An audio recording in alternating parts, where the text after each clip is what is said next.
Please welcome to the stage, Carl Eschenbach. I feel like we're best friends now, honestly. Yeah, I'm okay with that, Alan. I mean, before we even get to these questions, man, how does it feel to be up here on stage as an honoree for tonight? Wow, that wasn't part of the script.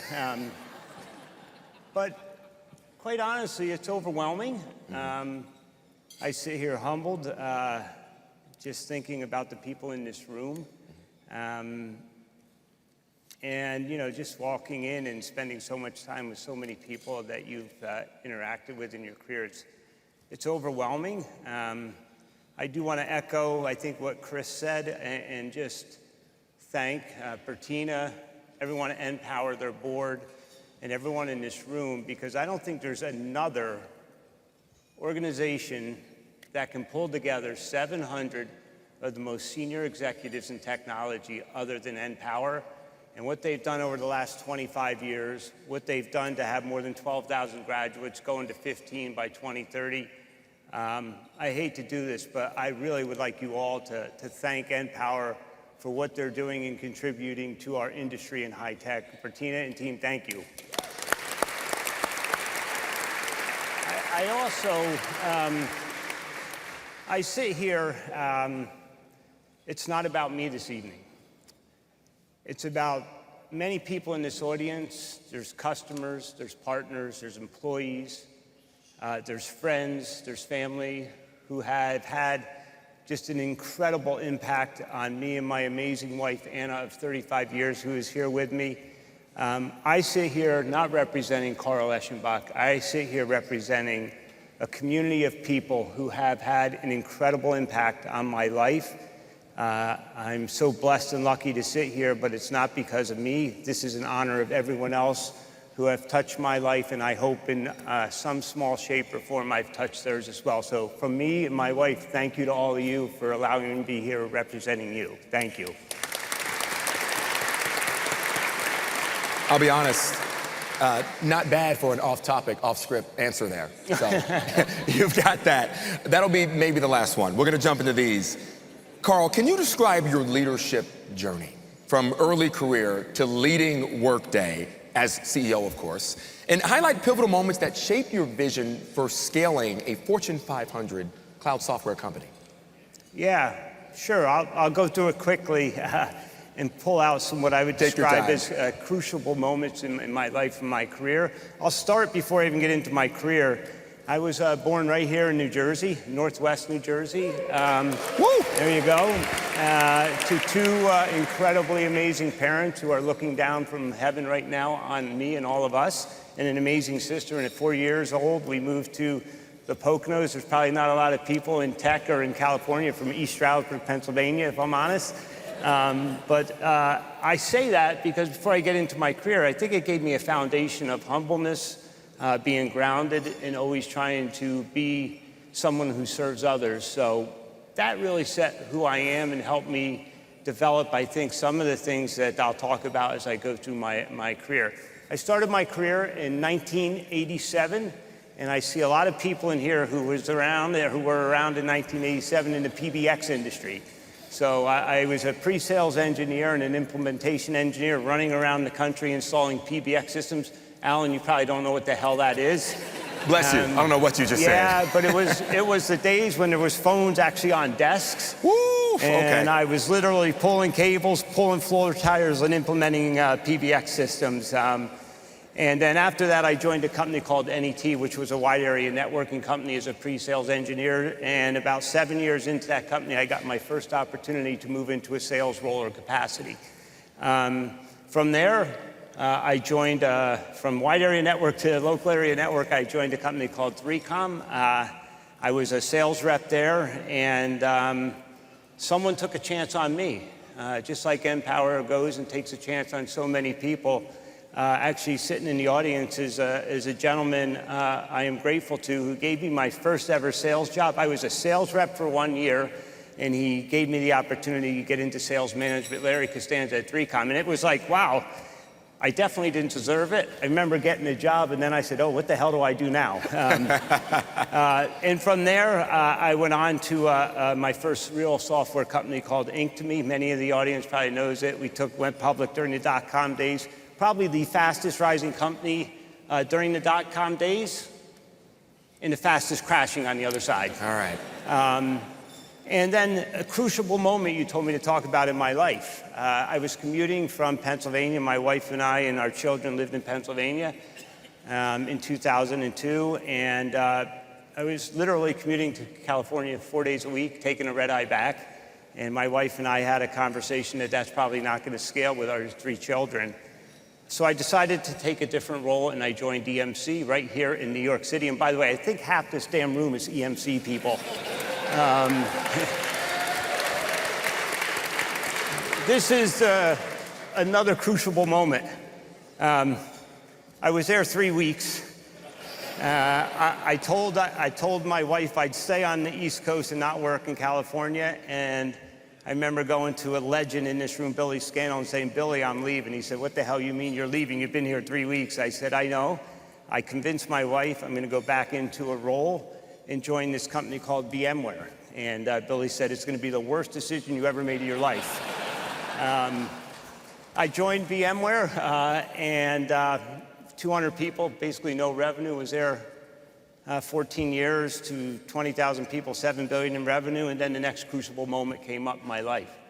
And I did 200,000 plus air miles for 10 years in a row, and that's not on anything other than commercial airlines, and it was time to get off the road and get my children through high school and college. My wife and I made that decision, and I joined Sequoia Capital. I went into a venture role, and spent an amazing 6 years there. It was a great run, but I always had the itch, if I'm honest, to do one more. And I asked for my wife's approval to go and do one more operating role. I looked at a bunch of things. I was on the board and served on the board of Workday for 5 years, and I jumped back in because I think Workday is just an incredible company. They're mission-oriented, it aligns with my values and culture, and that was another crucible moment in my life. But the most crucible moment, I think, in my life and my business career was probably 15 or 16 years ago, when I became a disciple and a very deep person who studies servant leadership. And I changed my life and my lifestyle from one of success to one of serving others, and focused on significance, no longer success. And my life somehow, by serving others, giving others, focusing on impact, never focusing on myself. Somehow we were fortunate enough to continue to grow, both my personal life and my professional career. And I think that was probably the most pivotal time in my life, is to focus on impact to others and focus on significance, never focus on success. Wow, wow. And all of that, please.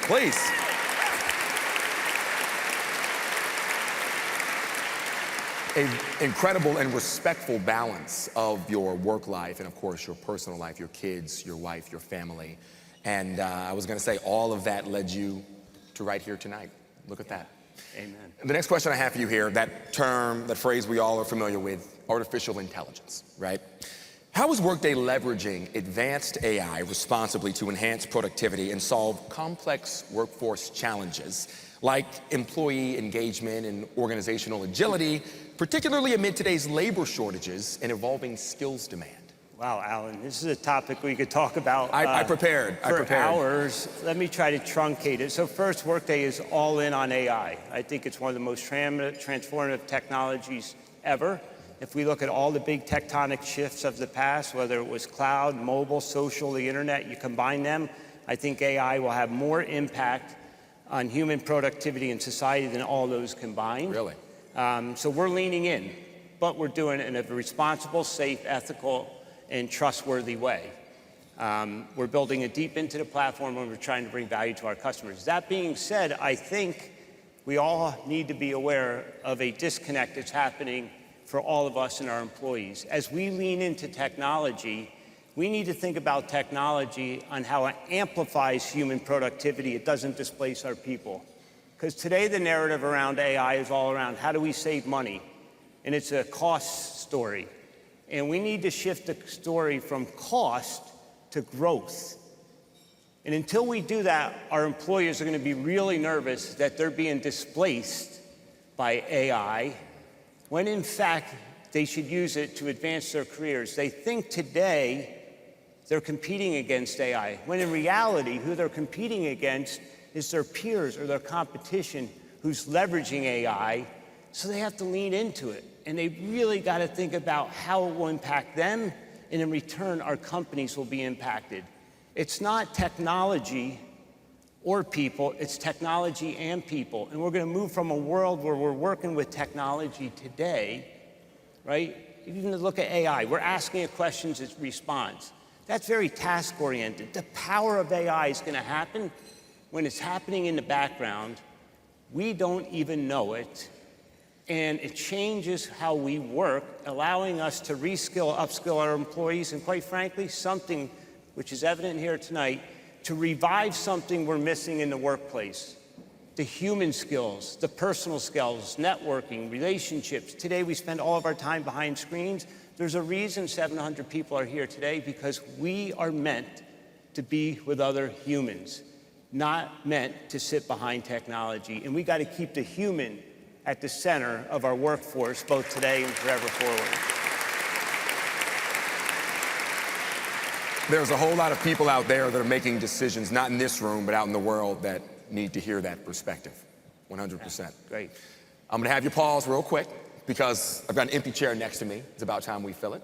I want to invite to the stage now Bipul Sinha, who is the Chief Executive Officer, Chairman, and Co-founder of Rubrik. He's an entrepreneur and investor who has redefined what resilience means in the digital age. Under his leadership, Rubrik has become a global force in data security and cloud protection, safeguarding the very infrastructure our economy depends on. Please welcome, with a round of applause, Bipul to the conversation. Thank you. Nice to have you.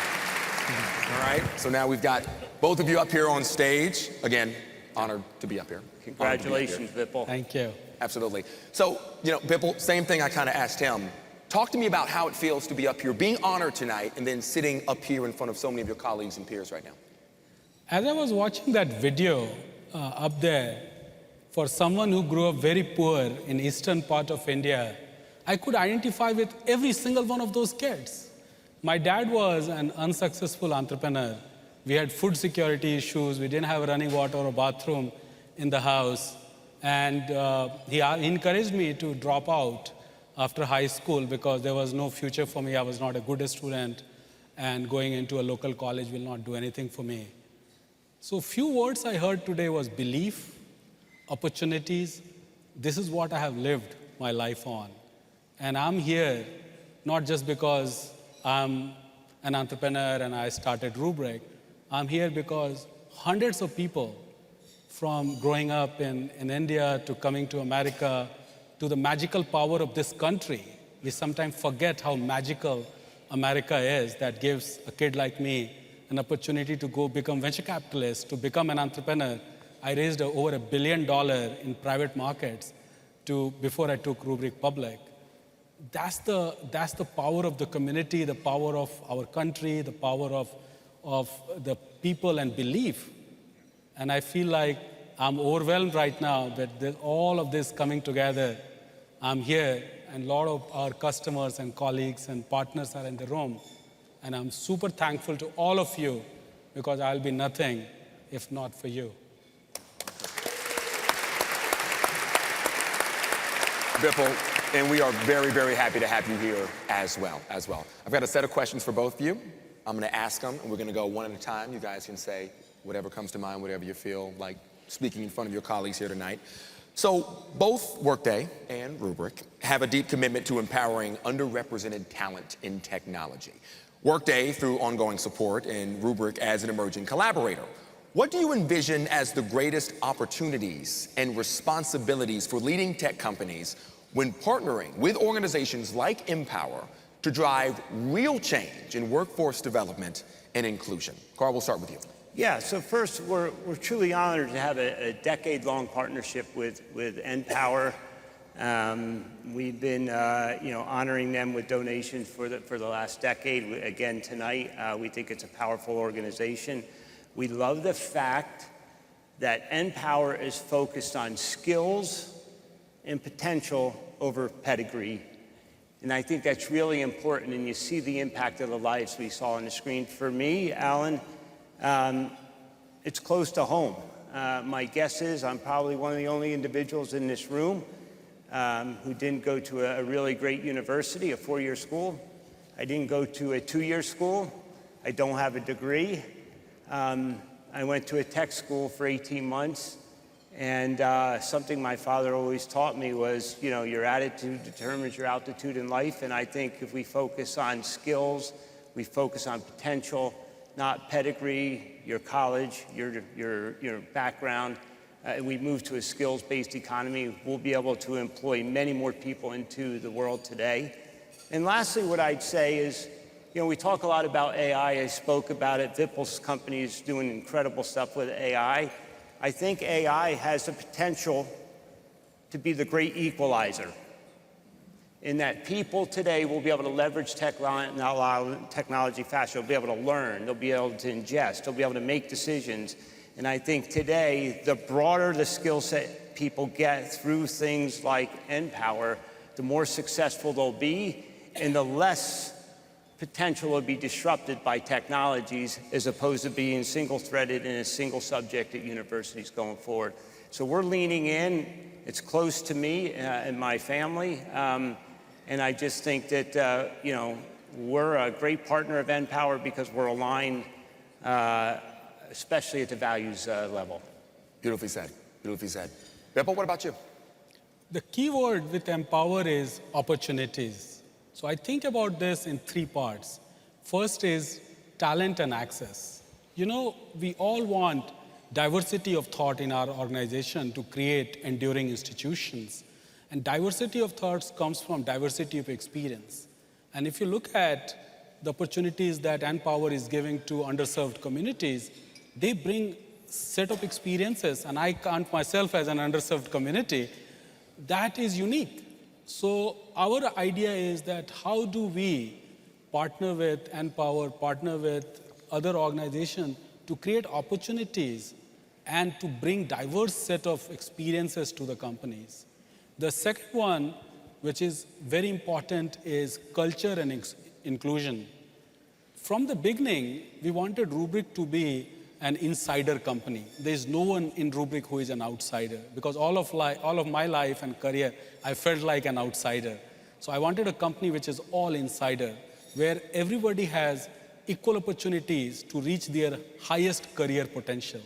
Because all the opportunities that I got in America, we want to create an institution that gives this platform to anybody and everybody who has the ambition and drive to express themselves and reach their highest career potential. And that's what we are after, creating this platform. And then third part is all about future skills and future technology.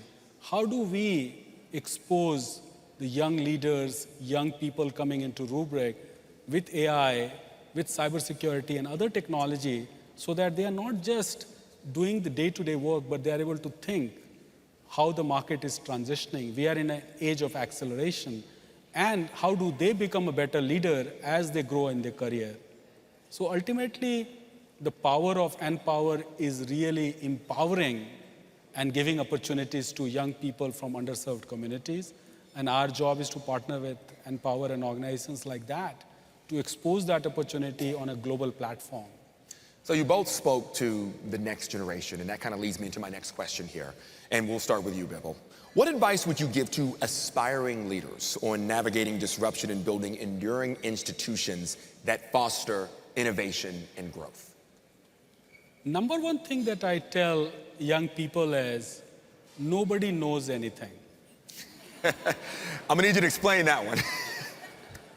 Because we are living in a world where the time is shrinking in terms of the product cycles, time to scale and decay.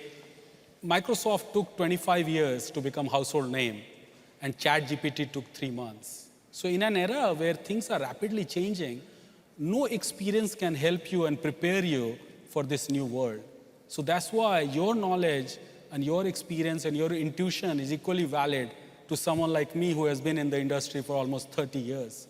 So when you take that perspective that to apply your intuition to operate, to understand evolving market, that's where people will shine. If you think that I don't have experience, I don't have knowledge, I have to learn, then you fall behind because nobody knows anything.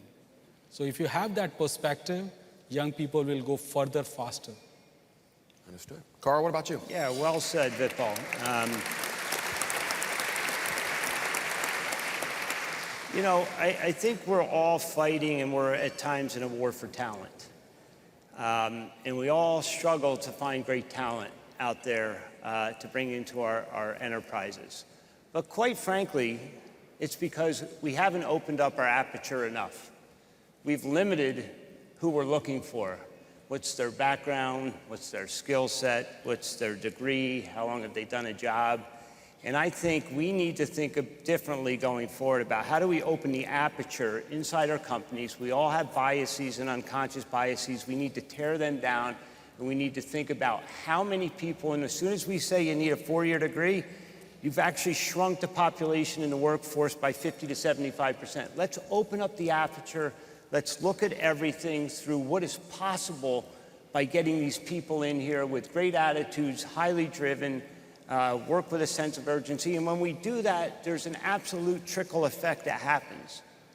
What happens is not only do we hire these employees into our companies, but it permeates their families and their communities. So one hire through NPower isn't one person. It has a multiplication factor that we can't even see today. So let's open the aperture and think different about the resources we need to power our enterprises going forward. That's got to be our responsibility as leaders. Exponential impact. Exactly.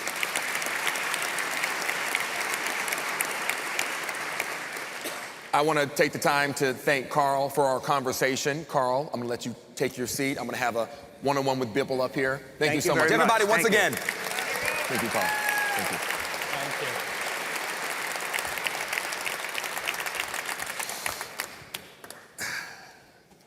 Just me and you now. Let's do it. Let's do it. So, Bipul, NPower aims to empower individuals from underserved communities. How does your personal journey from rural India to Silicon Valley serve as a testament to their mission? And what key message of empowerment would you share with students on a similar path, those who might see themselves in you? So, in this building, I was here last time when we were taking Rubric public, about 18 months ago. And my parents are no more, but I was thinking about them a lot. And thinking about this word that I'll repeat tonight, the word is belief. Someone who had no great educational background, who was not topper in the class and showing academic success. But my dad had this belief in me that this guy will amount to something. And he encouraged me to drop out after high school to prepare for this exam that has 1% acceptance rate with someone who had no real educational excellence. And the first year, I failed all the exams. And I'm sitting at home, and my next best option is to become a tobacco seller on the street corner in rural India setting. And I gave the state school exam as well, and I failed at that.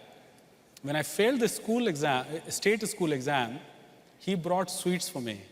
And he said, I'm so happy that you didn't get into a state school, because if you gotten into a state school, you would never go into IIT, which is the top national school, which 1% acceptance rate.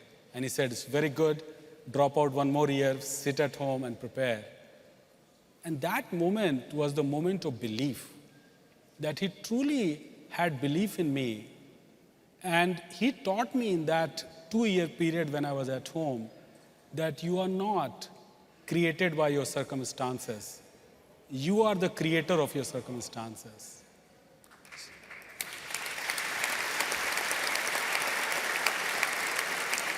And that thought, that idea, that belief has stayed with me. When I go into any room, meet with very, very successful people, I only think about one thing: few more years.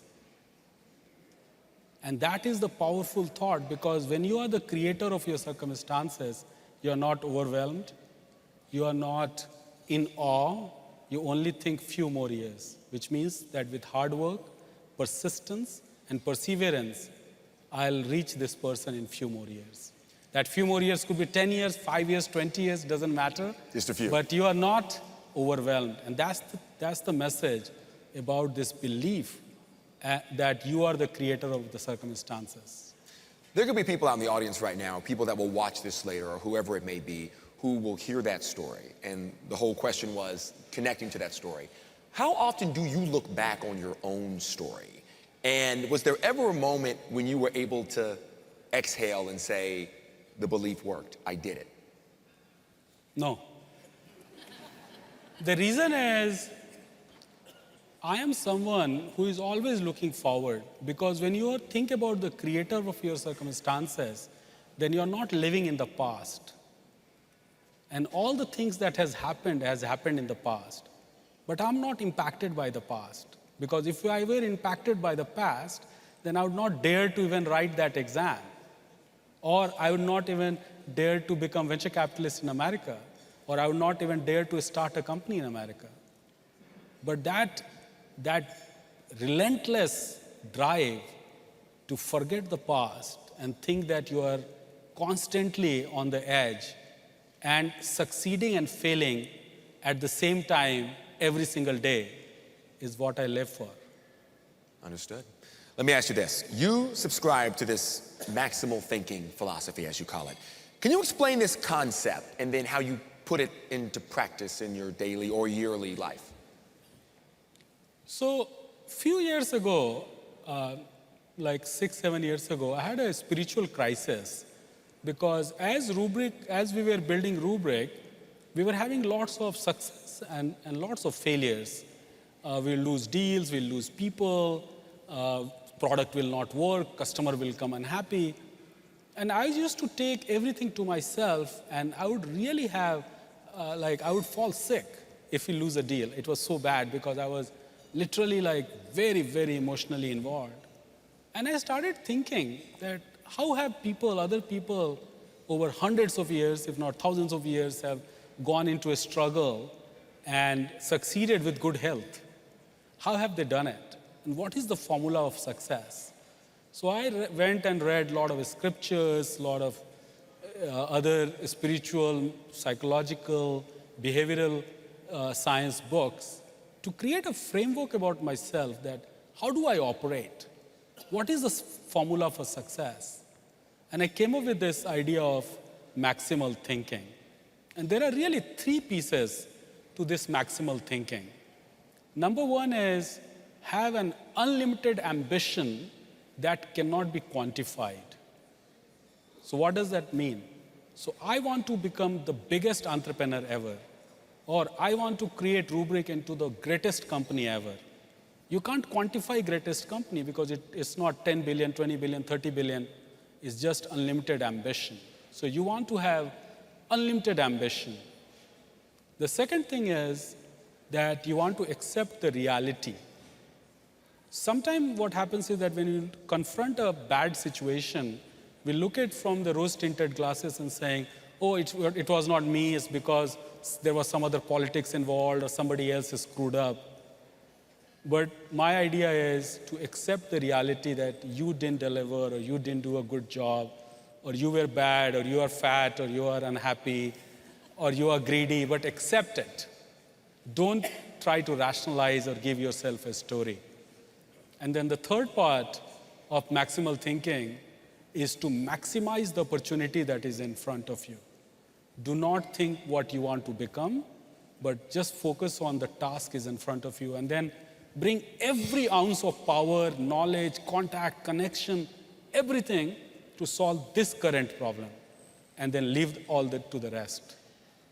If you look at all 3 things, what I'm trying to do is I'm trying to kill the concept of time. Because unlimited ambition that cannot be defined has no time associated with it.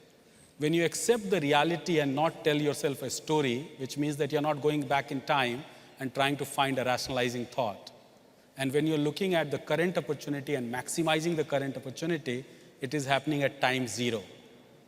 So my idea of maximal thinking is all of us are memory machines. We live in the concept of time, which is psychological. Time is not real. So how do you kill the concept of time so that you don't bring the past while executing the present? It's about right now, what's directly in front of you, this moment, this problem, this troubleshoot. Because your name, Bipul Sinha, exists in the past, which is the conditioning, culture, naming, everything that has been given to me. But I'm not that. I'm living in right now, which has no time. It's a good philosophy to have. That's a good philosophy to have. How about this? Rubrik recently acquired Predabase and launched Agent Rewind. Can you walk us through the core problem this solves and why controlling AI, there's that word again, AI agents, is so crucial for enterprises? It's a heavy topic to move from philosophy into AI. I'm sorry. The Rubrik's core idea is that we are a security and AI operations company. Security is all about cyber resilience, that we tell our customers to do not worry about cyber attacks. It will happen to you, and we'll keep your services up and running, and your business is on. But at the same time, what we are also seeing is that our customer wants to adopt more and more cloud, more and more agents. But agents bring a different risk, because agents are running business operations, and they can do 10x more damage in 1/10 of the time. But at the same time, that they can augment human intelligence, they can do work for you, they can complete the whole task. You can have like 5 or 10 agents working for you. It's kind of like if you go to medieval times, somebody gave me a comparison that an iPhone today is like in medieval times you have 17 servants. So 17 servants equivalent of work you can do with one iPhone. Can you spawn 17 agents with everyone so that you are not looking at phone, but the agent's doing work on your behalf? But how do you remain confident that agents are doing the right things? Agents are within their guardrail, they are not hallucinating, or they have the right identity or right data access. And if they go do something bad, how do you rewind it? So we are building this agent operations platform essentially to monitor agents, to govern agents, and to take remedial action when they do bad things. Bipul, I appreciate you opening up and being so vulnerable with us here tonight. Everybody, a round of applause for Bipul, please. Thank you. Such a pleasure.